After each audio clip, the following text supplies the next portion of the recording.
12 de fevereiro comemoramos o dia de Charles Darwin. Naturalista nato, desde criança observava o ambiente e as espécies, coletando, investigando e registrando tudo ao seu redor para provar que a diversidade do mundo acontecia por um processo biológico, sem a intervenção de Deus. Aos 22 anos, quando cursava teologia, foi indicado por um professor a fazer uma viagem numa expedição pela América do Sul a bordo de um navio. Foram quase 5 anos e centenas de experimentos com fósseis de diversas espécies de vários lugares que visitou. Bruno é professor de mestrado em Gestão Integrada de Território da Univale e conta que, embora Darwin tenha comprovado a teoria da evolução e publicado o livro A Origem das Espécies, tudo o que ele fez foi com apoio e ideias de outros pesquisadores.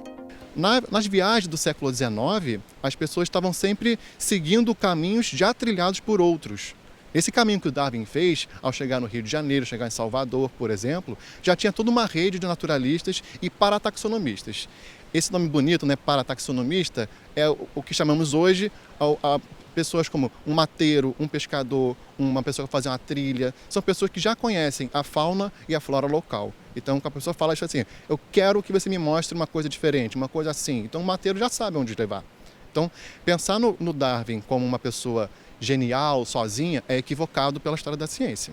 Ele sempre trabalhou em rede, ou outros pesquisadores antes dele, ou pessoas locais que estão trabalhando junto com ele.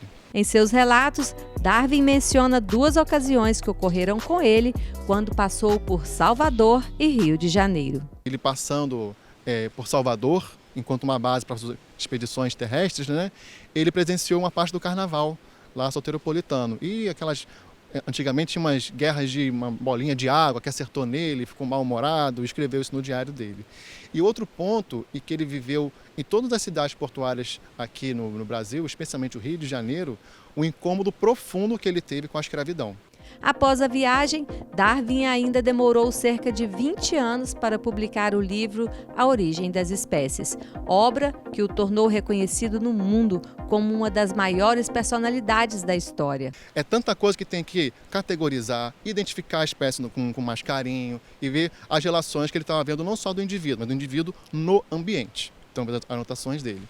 Internamente, ele tinha algumas questões que ele colocava no diário de como que essa ideia de as espécies se transformarem ao longo do tempo é uma ideia que vai em embate, né, contra a ideia já hegemônica da teoria do criacionista, a teoria embasada pela religião cristã e outras religiões também, de um criador criar todas as espécies. Então isso mexeu muito com ele, não pela religiosidade dele, mas pela da mulher, a Emma.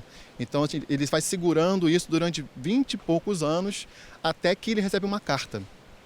Uma carta que mudou a decisão dele, uma carta de um outro pesquisador, também inglês, Alfred Wallace, que também é naturalista e fez uma viagem pelo mundo, coletando espécies, mesmo caminho naturalistas, e trouxe uma ideia muito parecida com a do Darwin.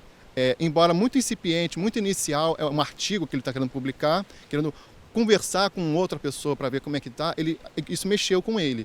Ele pensou, caramba, eu tenho que publicar, eu tenho que fechar esse ciclo, né?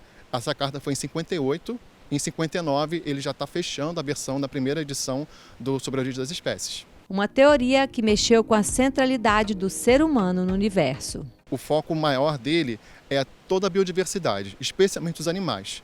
Mas em muitos trechos, tem um capítulo que ele menciona sobre isso, que o homem, o ser humano, está ali como animal também. Então, esse momento que a espécie humana é só mais uma das espécies, mexe com a prepotência do ser humano religioso, né? O livro foi publicado 400 vezes em 29 idiomas.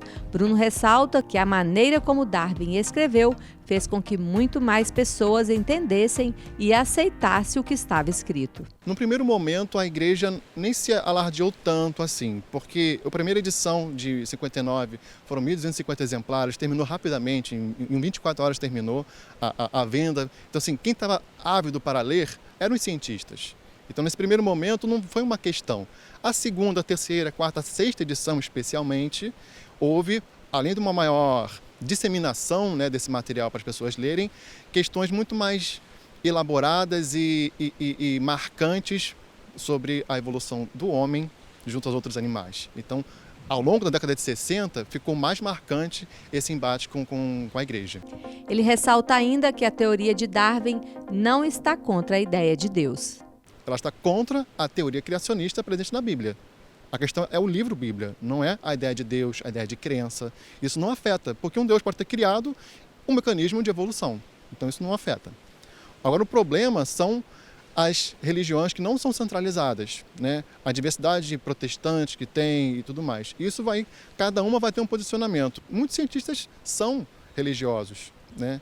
Isso não afeta, mas afeta o mecanismo de controle que a igreja tem através da Bíblia.